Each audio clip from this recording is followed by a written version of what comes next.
কর্মচঞ্চল বিশ্বে আমাদের প্রত্যেকের প্রচেষ্টা সফলতা অর্জন করার।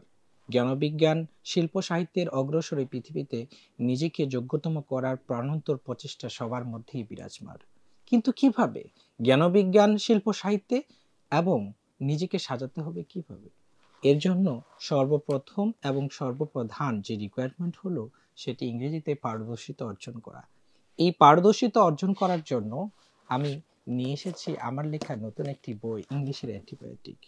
এই বইটি দীর্ঘদিনের গবেষণা এবং ইংরেজির যে basic rules, English spoken, English গ্রামারের খুঁটিনাটি বিষয়গুলো এই বইয়ের মধ্যে আমি তুলে ধরার চেষ্টা করেছি। দীর্ঘদিনের গবেষণার ফসল আমার এই বইটি। এই বইটি আশা করি যারাই পড়বেন তারাই উপকৃত হবেন।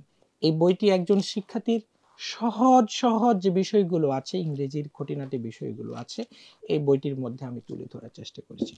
বইটি পড়ে ইংলিশ স্পোকেন, ইংলিশ আইএলটিএস এবং ইংরেজির যে রিটেন পার্টগুলো আছে, এই রিটেন পার্ট বিষয়বস্তু সমূহ এই বইটির মধ্যে তুলে ধরার চেষ্টা করেছি। একজন শিক্ষার্থী একজন শিক্ষকের সহযোগিতা ছাড়াই কিভাবে ইংরেজিতে দক্ষ হতে পারেন, এই বইটি পড়লে তার ফলপ্রসূ পাবেন। আমি আশা করি এই বইটি একজন শিক্ষার্থীর জন্য একজন ইংরেজি টিউটর হিসেবে কাজ করবে। বইটি আপনারা রকমারি.com থেকে সংগ্রহ করতে পারেন।